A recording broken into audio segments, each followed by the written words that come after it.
എന്റെ പേര് ബിസ്മി. ഇപ്പം ഇന്ന് ഞാൻ ഇവിടെ വന്നിട്ട് 4 ദിവസമായതേ ഉള്ളൂ. ഇന്ന് ഡിസ്ചാർജാ.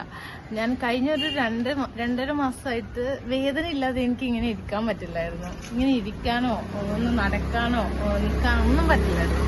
നടുവിന്റെ ഡിസ്ക് ബൾജിങ് ആയിരുന്നു 4th 5th L4 L5. അപ്പൊ അങ്ങനെ ഞാൻ MRI എടുത്ത സമയത്ത് കംപ്ലീറ്റ് ഡീറ്റെയിൽസ് എടുത്തപ്പോൾ ഡോക്ടേഴ്സ് എല്ലാം നമ്മൾ കണ്ടോണ്ടിരിക്കുന്ന നോർമലി അലോപ്പതി ആയിരുന്നു. അപ്പൊ ഡോക്ടേഴ്സ് പറഞ്ഞു വെയിറ്റ് ഇട്ട് നമ്മൾ ഇത്ര മാസം കിടക്കണം. പിന്നെ ആയുർവേദത്തിൽ വിളിച്ചപ്പോഴും അവര് ഒരു വലിയൊരു ലോങ് പീരീഡാ പറയുന്നത്. അപ്പൊ അങ്ങനെ എന്റെ ഹസ്ബൻഡിന്റെ ഒരു ഫ്രണ്ട് വഴി അവരുടെ സിസ്റ്റർ ഇവിടെ ട്രീറ്റ്മെന്റ് ചെയ്തിട്ടുണ്ട്, ഒരു ബോൺ മാരോ ട്രാൻസ്പ്ലാന്റേഷൻ കേസ്. അപ്പൊ അവർക്ക് മാറിയെന്ന് അറിഞ്ഞ ഒരു കേസിലാണ് ഞാൻ ഫസ്റ്റില് മാമിനെ വിളിക്കുന്നത്. വിളിച്ചപ്പോ തന്നെ മാം എന്നോട് പറഞ്ഞത് നമുക്കൊരു 3 ദിവസം ഫസ്റ്റില് വന്ന് നോക്കാൻ പറഞ്ഞു. അപ്പൊ അത് 3 ദിവസം എന്നൊക്കെ പറഞ്ഞ ലൈഫിൽ ഇന്നത്തെ കേസിൽ എല്ലാവർക്കും 3 ദിവസം എന്നൊക്കെ പറഞ്ഞ വലിയ അതായത് ആ സമയത്താണ് 2 മാസം 1 മാസമൊക്കെ കിടക്കാൻ പറയുന്നത്. അപ്പം നമ്മളെ കൊണ്ട് ഒട്ടും പ്രാക്ടിക്കൽ അല്ലാത്തൊരു സ്റ്റേജ് അതൊക്കെ. അപ്പം ഈ 3 ദിവസം കൊണ്ട് വരാൻ പറഞ്ഞു. എനിക്ക് ഫസ്റ്റിൽ ഈ വന്ന ദിവസം തന്നെ ഒരു നിൽക്കാനും നടക്കാനും പറ്റി. അത് തന്നെ വലിയൊരു കാര്യമായിരുന്നു.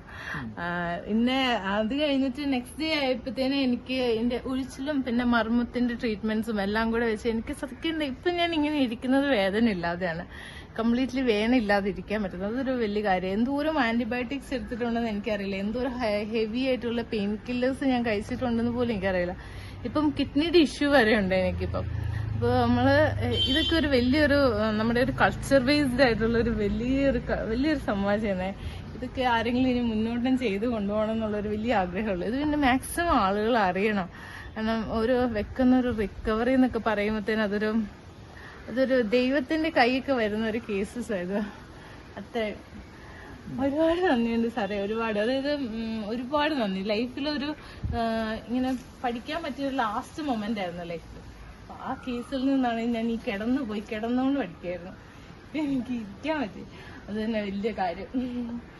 എല്ലാവരും ഒരുപാട് നെഗറ്റീവ്സ് പറയുന്ന ആൾക്കാരുണ്ട്. പക്ഷെ ഇതിന്റെയൊക്കെ മുന്നിൽ ഒരു പ്രൂവൺ സ്റ്റാറ്റിസ്റ്റിക്സ് ആണ് ഞാൻ ചെയ്തത്. പ്രധാനമായിട്ടും നമ്മൾ പ്രവർത്തിക്കുന്ന ഈശ്വരാധീനത്തിന്റെ അടിസ്ഥാനത്തിലാണ്. അറിവ് മാത്രമല്ല, ഈ ബോഡി നേച്ചർ അതൊക്കെ മനസ്സിലാക്കിയിട്ട് ഇപ്പൊ ട്രീറ്റ്മെന്റ് ചെയ്യുമ്പോൾ നമ്മുടെ ഇന്നർ മൈൻഡ് എപ്പോഴും കോൺസെൻട്രേറ്റ് ചെയ്തിരിക്കുന്ന ഒരു ആത്മബോധത്തിനകത്താണ്. സാധാരണ കോൺഷ്യസ്നെസ്സിലല്ല, അതിനപ്പുറത്തൊരു സ്റ്റേജ് ഉണ്ട്. ആ സ്റ്റേജിൽ നിന്നുകൊണ്ടാണ് ട്രീറ്റ്മെന്റ് ചെയ്യുന്നത്. അതുപോലെ തന്നെ നമ്മൾ പരിശോധിക്കുമ്പം എന്താണെന്ന് മനസ്സിലാക്കുന്നത് എല്ലാം ആ കോൺഷ്യസ്നെസ്സിന് അപ്പുറം ഒരു ഉപബോധ മനസ്സിന്റെ സഹായത്തോടു കൂടിയാണ്. അപ്പോഴതിന്റെ റിയാലിറ്റി നമ്മളെ ഇന്നർ മൈൻഡിലേക്ക് കിട്ടുക. അപ്പൊ ഞാൻ പൾസ് പിടിച്ചു നോക്കുന്നു, പിന്നെ നിങ്ങൾ പറയുന്ന ഹിസ്റ്ററിയൊക്കെ കേൾക്കുന്നു, അപ്പോഴെന്താണെന്ന് മനസ്സിലാക്കുന്നു. ഈ കേസ് എന്ന് പറയുന്നത് സയാറ്റിക് നെർവ് കംപ്രഷനാണ്. L4 L5 എന്ന് പറയുന്ന 2 ഡിസ്കിന്റെ ഇടയ്ക്ക് സയാറ്റിക് നെർവ് കംപ്രസ് ചെയ്തിട്ട് അത് കാലിലേക്ക് റേഡിയേറ്റ് ചെയ്ത് പെയിൻ വന്നുകൊണ്ടിരിക്കുന്നതാണ്. സാധാരണഗതിയിൽ അത് അലോപ്പതിയിൽ പലരും പറയും അത് ഒരു ഡിസ്ക് ബൾജാണ്, അത് പിന്നെ ഒരു സർജറി വേണ്ടി വരും എന്നൊക്കെ സാധാരണ ഇതിൽ പറയും.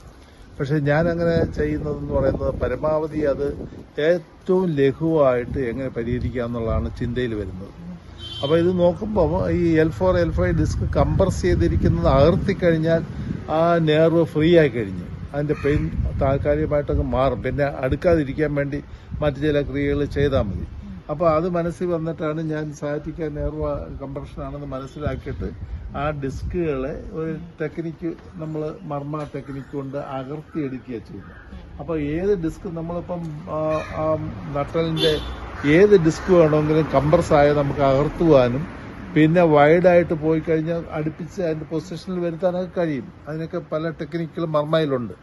ആ തരം ടെക്നിക്ക് ഉപയോഗിച്ചാണ് ഞാൻ ട്രീറ്റ്മെന്റ് ചെയ്യുന്നത്. ഇത് സാധാരണ ഒരു കേസല്ല, ഒരുപാട് കേസുകൾ ഇത് തന്നെ കംപ്രഷൻ വന്നുകൊണ്ടിരിക്കുക. അപ്പൊ ചെയ്യുന്നതിന് വളരെ ഈസിയാണ്. കാര്യം ഒരേ തരത്തിലുള്ള കേസുകൾ തന്നെ വന്നുകൊണ്ടിരിക്കുമ്പോൾ എളുപ്പമായിട്ട് നമുക്ക് പെട്ടെന്നത് മനസ്സിലാക്കി ചെയ്യാൻ കഴിയും. അപ്പൊ അതുപോലൊരു കേസായിട്ട് എനിക്ക് തോന്നിയുള്ളത്. ഞാൻ അത് സാധാരണഗതിയിൽ 3-4 ദിവസം എടുക്കുന്ന കേസുകൾ, ചിലപ്പോൾ ചില കേസുകളിൽ അറ്റ് ദ മോമെന്റ് തന്നെ അത് ശരിയായി വരും.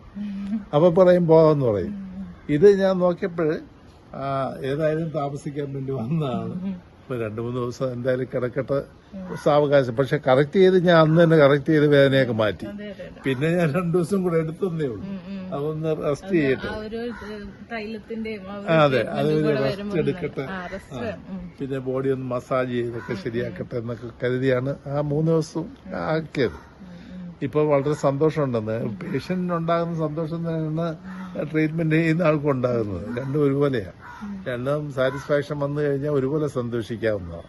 അപ്പൊ അത് ആരുടെയും കഴിവല്ല, അതിനപ്പുറത്ത് ഒരു ദൈവത്തിന്റെ ആ ഒരു അനുഗ്രഹം അതിനകത്തുണ്ട്. ഏത് ടച്ച് ചെയ്യുന്നതും ആ അടിസ്ഥാനത്തിൽ തന്നെയാണ്. ഇവിടെ സാധാരണ അനേകം പേഷ്യൻസ് പലതരത്തിലുള്ള ആളുകൾ വന്ന് ചെയ്ത് റെഡിയായി പോകുന്നുണ്ട്.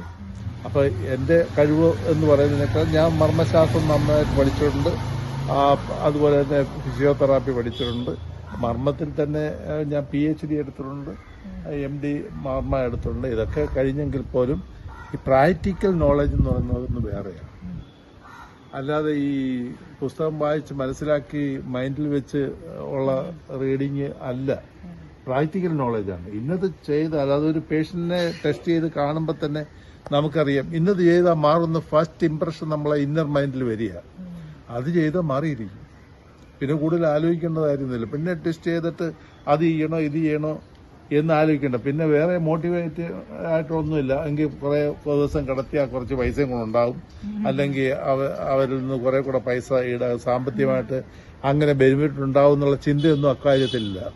നമ്മളെ അപ്രോച്ച് ചെയ്യുന്നു, നമുക്ക് ആ ബുദ്ധി തോന്നുന്നു, അത് ചെയ്യുന്നു, ഏറ്റവും പെട്ടെന്ന് റിലീസ് ചെയ്ത് വിടുന്നു എന്നുള്ളതാണ്.